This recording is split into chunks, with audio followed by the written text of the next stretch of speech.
What's the good word, It's your boy DKB here. I want to break down some of the last bit of news from mandatory minicamp ramping up, where Connor Hughes had put out a tweet that play calling duties had changed, at least for a specific 2-minute drill where they seen Nathaniel Hackett go to the bench and Todd Downing calling the plays during that stretch.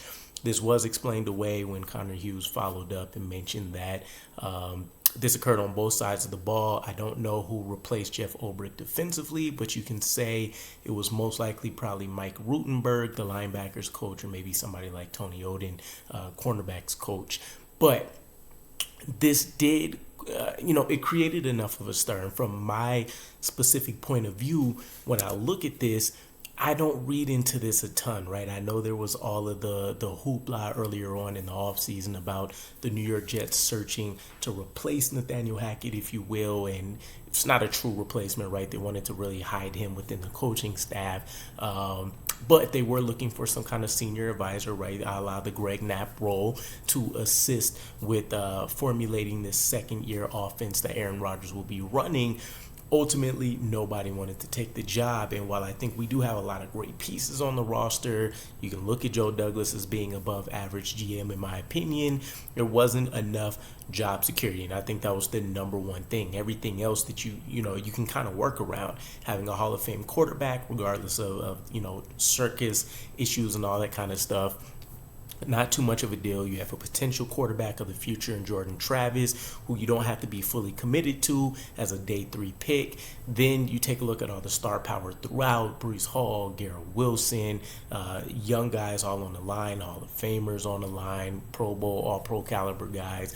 Defensively, you know that we're stacked on that side of the ball. So realistically, a lot of people would love to step into the offense if you took the title Jets off of the situation.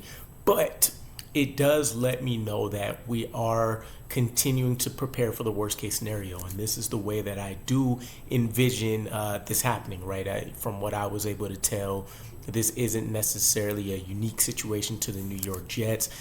Plenty of teams switch up having play callers during mandatory minicamp and, OTAs, different things of that nature. Experience-wise, training, all of that logistical stuff when it comes to guys potentially getting promoted from within. But when you look at Todd Downing, he does have formal play calling experience. He is an established coach in this league, and I would say with more success than you've seen from Nathaniel Hackett, who I believe has been doing this a little bit longer than him. So there is a little bit of that, hot seat type situation. But realistically, coaching staff, solid, front office, everybody in this organization is behind Aaron Rodgers. Aaron Rodgers' right-hand man is Nathaniel Hackett. So ultimately, when you look at that duo, Hackett and Rodgers, you're going to put faith into it. And I know a lot of people are going to bring up the situations we've heard about where Nathaniel Hackett's calling a play, Aaron Rodgers immediately changing it.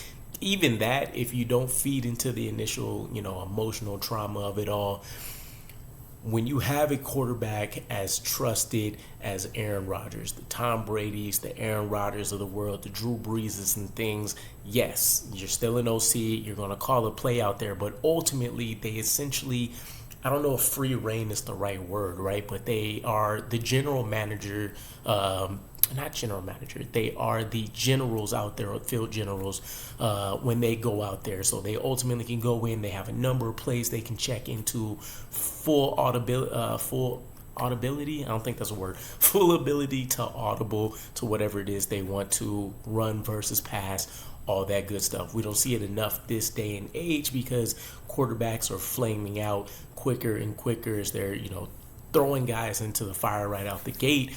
But ultimately, you trust the Hackett, you trust the Rodgers duo. They did have a lot of success out, aside from, LaFleur being the head coach and taking over play calling duties and all that kind of stuff. So I look at this as the backup plan. When knock on wood, if Rodgers is to go down, or let's just say we're doing so well in the playoff race that we can afford to give Aaron Rodgers a game or two off or something like that, we know from year one Nathaniel Hackett is not capable of catering his offense too well to any other quarterback, right? This is a playbook that's as unique as anything you'll ever see in NFL history to one specific player.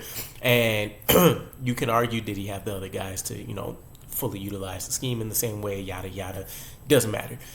If he goes down, you want to be able to have a guy that can still make the playbook work for a Tyrod Taylor or a Jordan Travis if you want to get tricky with things and just give him some experience to try to utilize all of the mental preparation he's been doing.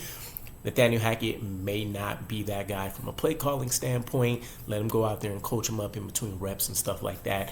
Fully fine with it. Todd Downing may seem like the guy for now. The only interesting piece about this whole situation to me is the fact that it was Todd Downing, and I know it's because he has play calling experience most likely, but in the hierarchy of who things fall to when things go wrong, and I take the COVID situation with Robert Saleh before, I think you see it go from Robert Saleh to Ron Middleton, and then it's somebody like Todd Downing that takes over the reins.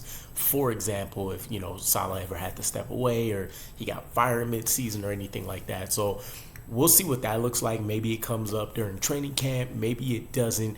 But ultimately, let me know what you guys think about it. I think it's a bunch of nonsense ultimately, and it's not going to mean a ton by the time the season runs around. But just from that aspect of having that emergency plan, would you guys trust Todd Downing with that role? Would you go with the Ron Middleton, or is there somebody else that you would have your eye on within this offensive coaching staff that may be able to get the job done? And I'll catch you guys again. Peace.